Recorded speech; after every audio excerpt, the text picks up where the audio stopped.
Hello student, most welcome to all of you in today video lectures। और student आज के इस video lecture में हम पॉलीएम्ब्रियोनी और एपोमिक्सिस के बारे में स्टडी करेंगे। पहले जानते हैं कि पॉलीएम्ब्रियोनी क्या होता है। अगर एक ही ओव्यूल के अंदर कई सारे एम्ब्रियो का फॉर्मेशन हो जाए, कई embryo more than two embryo का फॉर्मेशन एक ही ओव्यूल के अंदर हो जाए तो इस प्रोसेस को बोलते हैं पॉलीएम्ब्रियोनी। जो पॉलीएम्ब्रियोनी है ये सबसे ज़्यादा जिम्नोस्पर्म में देखने को मिलता है। जो जिम्नोस्पर्मिक प्लांट हैं उनमें देखने को मिलता है, किनके कंपैरिजन में, एंजियोस्पर्म के कंपैरिजन में। अब जिम्नोस्पर्म प्लांट कौन कौन है? पाइनस, साइकस, ये सब जिम्नोस्पर्मिक प्लांट है। और एंजियोस्पर्म कौन है? तो एंजियोस्पर्म में जो नींबू वगैरह है, मैंगो वगैरह है, तो ये सब क्या है? एंजियोस्पर्मिक प्लांट है। तो एंजियोस्पर्म में भी पॉलीएम्ब्रियोनी देखने को मिलता है, लेकिन कभी कभी, लेकिन मोस्ट कॉमन रूप से पॉलीएम्ब्रियोनी जिम्नोस्पर्म में देखने को मिलता है। ऐसा नहीं है, सिट्रस में भी, मैंगो में भी पॉलीएम्ब्रियोनी देखने को मिलता है, लेकिन रेयरेस्ट केस में। सिट्रस में मतलब जो खट्टे ग्रुप के प्लांट हैं, जैसे संतरा हुआ, नींबू हुआ, ये सब जो इनके न्यूक्लियर सेल्स हैं, जो एम्ब्रियो सैक के नियर पाया जाता है, चेलेजल सेल, न्यूक्लियर सेल्स, जब आप एम्ब्रियो सैक के स्ट्रक्चर पढ़े होंगे, यानी ओव्यूल के अंदर ये पाए जाते हैं, यही डेवलप करके न्यू एम्ब्रियो का क्या कर देता है? फॉर्मेशन कर देता है। तो पॉलीएम्ब्रियोनी अगर किसी में हो गया तो सीड कुछ ऐसे दिखेगा। तो जो फिगर फर्स्ट है वो मोनोएम्ब्रियोनी का फिगर है, ये वाला, और सेकेंड जो है वो पॉलीएम्ब्रियोनी का फिगर है। ये इंटरनली अगर मैंगो का सीड है तो सीड कवर जब आप रिमूव करेंगे तो इंटरनली ऐसे आप रिकॉग्नाइज कर लेंगे कि सीड मोनोएम्ब्रियोनिक है, पॉलीएम्ब्रियोनिक है। लेकिन एक्सटर्नली आप कैसे जानेंगे? तो अगर सीड ऐसे दिखे तो ये मोनोएम्ब्रियोनिक है, लेकिन अगर सीड ऐसे दिखे तो ये पॉलीएम्ब्रियोनिक होगी। अगर आपको देखना है तो आप सीड कवर को, ऊपर वाले सीड कवर को ओपन कर लीजिए और देख सकते हैं। लेकिन अगर सीड ऐसा दिखे तो अधिकतर ऐसे दिखने वाले सीड मोनोएम्ब्रियोनिक होंगे, और ऐसे जो दिखेगा सीड वो क्या होगा? पॉलीएम्ब्रियोनिक होगा। मोनोएम्ब्रियोनिक्स और पॉलीएम्ब्रियोनिक्स में अंतर क्या है? मोनोएम्ब्रियोनिक से एक ही प्लांट का फॉर्मेशन होगा, लेकिन पॉलीएम्ब्रियोनिक अगर प्लांट है तो जितनी एम्ब्रियो होगी उतने प्लांट का क्या होगा? फॉर्मेशंस होंगे। तो मोनोएम्ब्रियोनिक में एक सीड से एक प्लांट, जबकि पॉलीएम्ब्रियोनिक में जितने ही सीड में एम्ब्रियो होंगे उतने प्लांट का क्या होगा? फॉर्मेशंस होगा। अब जानते हैं एपोमिक्सिस क्या होता है।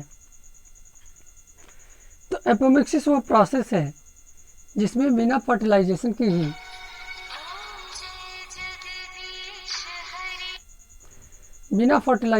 ही फ्रूट का और सीड का फॉर्मेशन हो जाता है।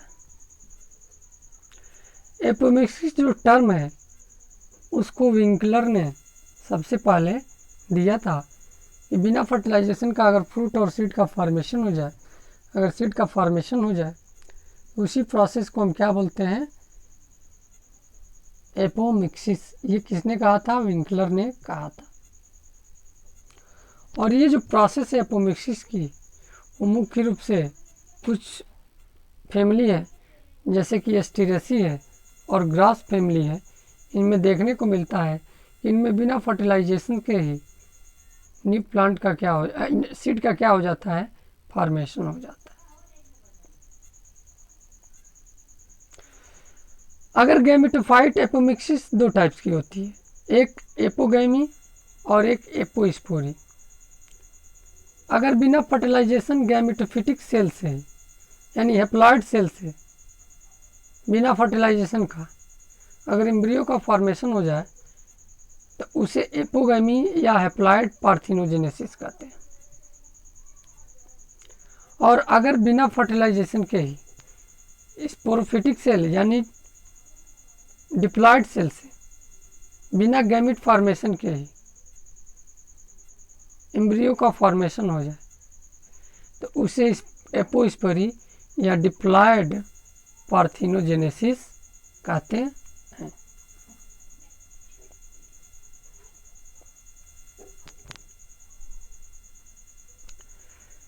अब मान लीजिए कि एम्ब्रियो ओव्यूल है, तो ओव्यूल का जो न्यूक्लियस सेल है या इंट्यूगमन का सेल्स है वो डिप्लॉइड होता है, और वो डिप्लॉइड सेल बिना मियोसिस के ही अगर एम्ब्रियो का फॉर्मेशन कर देता है तो उसे हम क्या बोलेंगे, एपोस्पोरी बोलेंगे। एपोमिक्सिस एक टाइप का ये सेक्सुअल रिप्रोडक्शंस है जो सेक्सुअल रिप्रोडक्शंस का कॉपी करता है। अब देखिए यहाँ पे इस फिगर में एक डिप्लॉइड स्पोरोफाइट है और एक हेप्लॉइड गैमेटोफाइट्स है और एक डिप्लॉइड स्पोरोफाइट्स है। अगर इस डिप्लॉइड स्पोरोफाइट से बिना मियोसिस सेल डिवीजन के ही न्यू एम्ब्रियो का फॉर्मेशन हो जाए, मतलब इस डिप्लॉइड प्लांट पर ही क्या बन जाए, सीड का फॉर्मेशन हो जाए, तो इसे हम एपोस्पोरी बोलेंगे। लेकिन गैमेटोफाइट से अगर न्यू सीड का फॉर्मेशन हो, गैमेटोफिटिक सेल, अब गैमेटोफाइट प्लांट है तो गैमेटोफिटिक सेल होगा, तो उसे हम बोलेंगे क्या, एपोस्पोरी।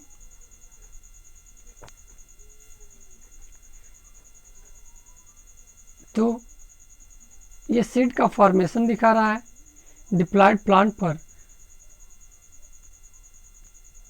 बिना मियोसिस के, तो ये एपोस्पोरी का एग्जाम्पल है।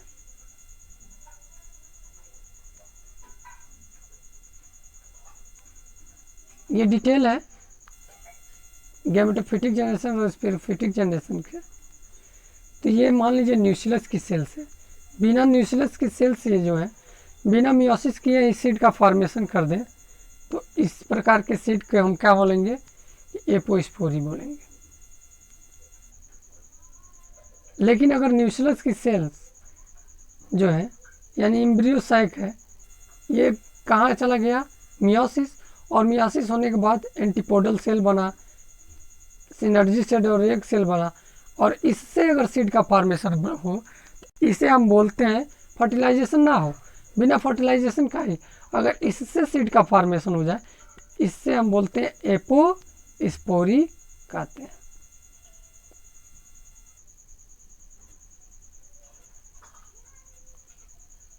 ठीक, तो अगर न्यूक्लियस या चलेजल सेल जो डिप्लॉइड होती हैं, अगर उनसे सीड का फॉर्मेशन हो जाए तो उन्हें बोलेंगे एपोस्पोरी। और अगर एक सेल या सिनर्जी सेल या न्यूक्लियस सेल अगर इनसे बिना फर्टिलाइजेशन का ही सीड बन जाए यानी एम्ब्रियो बन जाए, तो इसे हम बोलेंगे एपोस्पोरी। और अगर न्यूक्लियस सेल से होगा तो उसे बोलेंगे, अरे एपोगैमी बोलेंगे, सॉरी, इन्हें बोलेंगे एपोगैमी। तो आज के वीडियो लेक्चर में बस इतना ही। अगर PDF आप प्राप्त करना चाहते हैं तो हमारे टेलीग्राम ऐप पर जाएं और इस वीडियो से रिलेटेड PDF को प्राप्त करें।